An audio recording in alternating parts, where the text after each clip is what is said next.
Hello guys, it's Sean. So today we're doing another Beyblade unboxing. This time we have a DranBuster 1-60A, the first UX Bay. Finally have these. They were announced like a month and a half ago. They're finally out. Just been waiting for them, but yeah, I got them actually fairly early, so that's very nice. Got them the first, wait till the second to upload them because April Fool's Day, and it's like so early that I thought it was kind of questionable, so opted to wait a day to upload these. But yeah, let me take this out of the box if I could. There we go. Geez, that was like stuck in there. So there's that. I will cut the video for the actual like taking them out of the plastic, but I just want to like look at the stuff in the plastic first. If that makes sense. So, all right. First up here we have the instructions. I mean, it's kind of whatever. Let's be honest, but yeah. And then there is everything, which I don't even really get a good look at that, but alright, that's fine. I'll go ahead and get that out. Alright, so next up here we have the launcher. So yeah, I got everything out, so here it is. Black launcher, blue ripcord, blue prongs. Cool launcher. Nice that they are kind of making them a little bit more unique. I guess it is UX, the unique line, so it kind of makes some sense, but yeah, blue prongs, blue ripcord. I wonder if this will be a theme for UX starters. I don't think there's many of them though, but anyway. Let's just get into the parts. That is more interesting, I think. So we'll start with a bit. This is Excel, which I've been very excited to look at. But yeah, Excel. It's a attack bit. It's kind of almost like a little bit purple-ish, like mostly blue, but still, it's interesting color, different than Drawn Sword and Drawn Daggers bit. But yeah, it's kind of like a flat. Let me actually grab flat here so you can see. But yeah, it's similar to flat. Almost looks like the surface area is a little bit smaller on it, actually. The hole's bigger. And this has 12 spokes on the gear, but this one has 16, so should have a faster extreme dash, which is very interesting. I will say right now, prediction. I think people are going to be complaining about the wear of this thing. I don't know if it'll be the bit or the stadium, or both. I feel like this is going to cause wear because how fast it is. I don't know for sure, but I already foresee people complaining about this. Just saying. Next up here, let's get also the extra burst resistance from the attack bit. Anyway, next up here is the ratchet. If I could hold on to it, here it is, 160. 160. Got a kind of a light translucent blue in the center here. Kind of a little bit of a darker translucent blue on the outside. 160. It just pairs well. You know, this one extra large contact point. I am wondering about the burst resistance of this. Will this be an issue? Like, is it just asking to get bursted because it's a big contact point? Or will it be fine? It's kind of an oval shape, so it's not like it's just one notch sticking out. It's kind of formed into this, so you know, it might be fine. And I'm very curious to see how that plays out. But yeah, there's 160. It's just a ratchet. It's not that interesting. So anyway. And then moving on, we of course have the blade, the thing everyone wants to see. DranBuster. There it is. It looks very cool, like the gear chip design. Also, being a UX bay, the gear chip is stationary, so you can't move it. Good and bad. Good because I don't have to constantly mess with it to try and get in a good spot. Bad because it was just kind of cool. Also, there's no more gear chip cover, which I don't like. I don't like the removal of the gear chip cover. Also, the prongs are now plastic instead of metal. You can see the translucent blue prongs on the blade here. Very, very interesting. It's supposed to be more outer weight distribution, so yeah. This is just an Excalibur shape. I mean, this whole thing up here is kind of like a hilt. Like this reminds me of like Xeno Excalibur up here, and then this just comes down like this. The sword design can't be as huge because it is metal, but still, this should be a... Especially if it's like downward a bit, this should help a lot for attack, I imagine. Underneath, it's kind of a, is that opaque blue? No, it's translucent blue, dark translucent blue underneath. Very interesting. It's definitely a different look underneath. Let me actually take apart Drawn Sword really quick so you can see here. The underneath of the bay, it just looks different. More filled in metal, just kind of the general design's different under here. interesting. This video is partially a DranBuster unboxing. Well, mostly a DranBuster unboxing, but partially also just like, you know, comparing, you know, UX to BX and talking about that, because it is interesting to know about.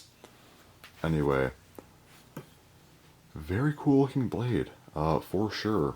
So I think I covered all the UX differences. Again, no gear chip cover. Gear chip is stationary, plastic, prong instead of metal to have more outward weight distribution, and these bays are meant to be more unique. Kind of the idea of this bay is kind of a fast single strike bay, which is why you have like this big sword design 160 and Excel to make it very fast to hopefully have more impact. But yeah, very, very cool looking blades. Might be my favorite Beyblade X blade so far, honestly.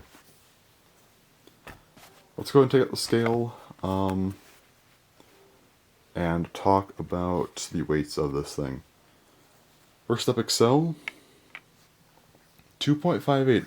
Actually a bit heavier, probably because it's like this part's larger than normal. But yeah, 160. 6.05 makes sense. DranBuster 36.67. Good. This thing isn't crazy heavy. It's heavy for sure. It's heavy, but it's not crazy heavy. I don't think it's actually heavier than Phoenix Wing. It is heavier than things like Shark Edge or Drawn Sword, which is fine. So this is a heavier blade than normal, but it's not the heaviest blade. It's not like trying to one-up the entire BX line. I like that. Putting it kind of all the parts on the scale here to check out the full weight of this bay. It is 45.3 grams. Again, quite heavy, but not the heaviest thing ever. So solid to see something like that. I do prefer that it's not getting crazy overpowered. You know, that's never fun. So anyway, just gonna put this bay together and check it out. So first up here, let me fix my focus. It is completely off. So we have 160 here. This that's on the wrong side actually. Sorry to hear the garage. It shouldn't be too loud, but anyway. Yeah, there we go. It pairs up nicely with the metal here. Yeah. So that's how 160 works. Again, will this be a problem for burst resistance? That is something I am curious about. So I will say I don't battle personally, but I do like to know about these things, so that will have to be tested over time. Again, also durability, like will this giant contact point or this, you know, very fast bit will it cause problems? I don't know. We'll have to wait and see. Anyway, putting the bits on here. There you go. That is DranBuster, and this does move, but yeah, the gear chip, as you can see, it does not move with it. So yeah. So there it is. DranBuster 160 XL. Very happy to have this thing finally. Hopefully everyone else who is getting UX gets these very, very soon, because they are very cool to see. Anyway, doing a couple comparisons here to the other drawn bays, we of course have Drawn Sword. Already just seems like such a massive evolution, in my opinion, so there you go. Very different. Again, this underneath is very different. This is a very different color. Also, interesting to note, this is kind of like the same ratchet color as we saw on the recolored booster for Night Shield. Very interesting. Because I also noticed like the Hell's Hammer ratchet's kind of like the Wizard Arrow booster recolor. So was that potentially a sort of like an Easter egg? Who knows? Moving on though, we also of course have to go over Drawn Dagger as well. So there's Drawn Dagger.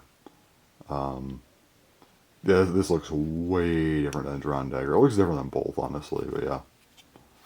Probably closer to Drawn Sword. Although these are kind of closer in color for the bits, honestly, but yeah. The overall shape's probably, it's not really close to Drawn Sword, but I don't know, it feels like it just has more in common with Drawn Sword than Drawn Dagger, but yeah, underneath is a little bit closer, I guess, but yeah, they are very, very different bays, for sure. But you see all of the drawn bays, and it's crazy. It's only been like 8 months, and we already have 3 of them, which is interesting. But yeah, this isn't an evolution line, really. It's just kind of like each one is, Actually, let me do something here. If you want to display this, I think doing the ratchet on the opposite side would be preferable. Yeah, there you go. You can see that actually stays fine. But anyway, Yeah, 3 drawn beys in about 8 months or 9 months-ish.